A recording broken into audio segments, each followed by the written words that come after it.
What's up? We've got workout number 6, part 1. So part 1, we've got A, B, and C, and D.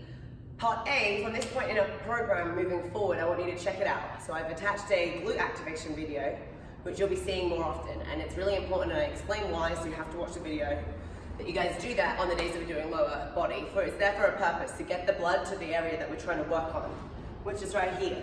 So for A, you're gonna do that. For B, you're gonna grab 3 weights. I've prescribed weights, which you can see on the program, but if you'd like to level up, see the weight chart and try and go in that order, and don't skip one in between, no matter where you are, whether you're scaling up or down, totally up to you. So it's gonna go 30, 20, 10. So we're gonna go through this ladder as quick as we can with absolutely no rest until we are done with all 60 reps. So we're gonna start with a lighter weight, but we're gonna have a higher rep range so our volume is higher. So we're gonna go for a burnout set, right? Well, we're gonna go for 30 reps. So we're gonna have a sumo grip kettlebell squat. So it's no different on the base from a regular goblet squat, but rather than holding the kettlebell here, we're gonna hold it between your legs. I've done that so that you can actually lift really, really heavy weights. Sometimes it's hard for us to actually hold the weight so our legs don't get the chance to lift what they actually want to do. So for 30 reps, I'm gonna put my kettlebells straight in front of each other, because I'm gonna move from 30 to 20 to 10 without rest. So feet between hip and shoulder width apart, setting my hips back, making sure that my core is nice and tight, tucking my ribs in, pulling my shoulders back. Knees are stacked towards my ankles, driving up through my heels, squeezing at the top. Try not to lock out entirely, keeping those muscles under stress for 30 reps. Controlled. Don't just drop and stand up. Control the way down, control the way up. Once you've done 30, absolutely no rest. Move on to the next one. We're going for 20. Now guys, I want you to focus on pulling your shoulders back.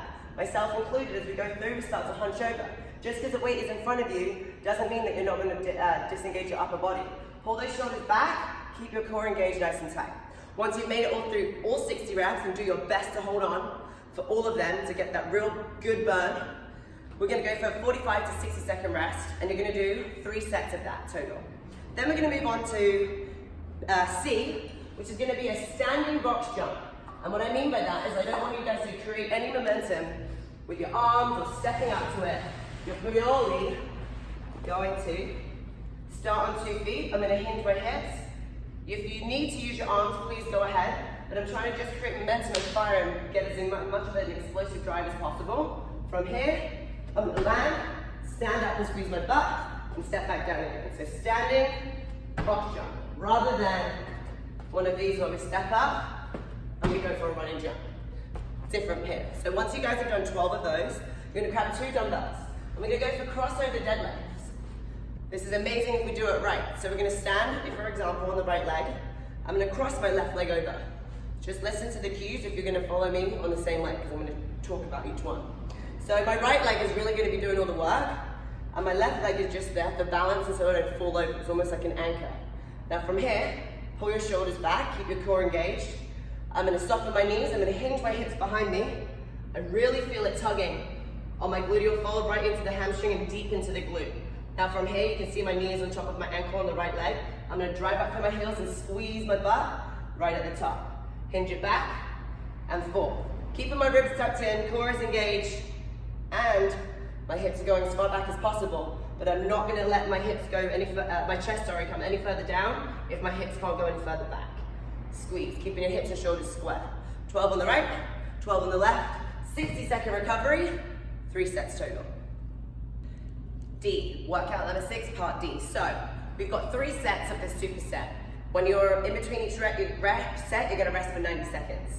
So we're going to do 20 reps of each, so it's going to be high rep volume. And I want to talk about this for the front pumps. This is a great exercise and a great way to help you guys activate your glutes a little bit more. So we're going to bring that band right around the top of the knee. First thing I'm going to do is lay on my back. Can you see me? Awesome. Lay on my back. When I'm here, I don't want to have any arch in my back. So I want you to lengthen and flatten your back so it's in contact with the ground entirely. Lengthening our spine. Now from here, I'm going to keep my chin tucked. And now my elbows are going to be at a 45-degree angle away from my body. I'm going to create a fist so I can push my elbows down into the ground and keeping my back into the ground as well. Pressing my ribs in, which is also engaging my core. Now from here, the big important thing is that we bring our heels as close to your butt as possible. Once you've done that, I want you to bring your toes and heels together. And now from here, you are going to keep your chin tucked, push your hands into the ground, keep the fists, and bring your hips up while pushing against the band. I want your whole body to stay flat, and I don't want your back to arch up and down like it's Saturday night. Keep it nice and tucked, squeeze, and squeeze your glutes at the top, keeping your knees out, driving up through your heels on the outer blades of your feet, and continue to push. Keeping that chin tucked will help activate that glute. So you're gonna go for 30 frog pumps. Once you've done 30, keep the band on. I've got these wedges right here just because they're awesome from Wedge Effect. You can bring them behind your heels, but if you don't have access to wedges, 2 5-pound plates are just good enough. You're trying to elevate those heels. When we do that, you're gonna keep the balls of your feet on the floor. You're gonna have a heavier dumbbell, and you're gonna give me 20 pulse squats with a narrow stance. So narrow, maybe underneath the hips. I wanna make sure that my knees are tracked, they're not going in or out. Still got pressure on, resistance on the band as well. Pull my shoulders back, stay nice and low. Since the wedge is there, it's forcing me and helping me drive up through my heels. So I'm gonna stay low, I'm gonna pulse, and keep squeezing my abs throughout the entire 20 reps. When I've done 20 and 20, put it down, 90-second rest, 3 sets total. Good luck.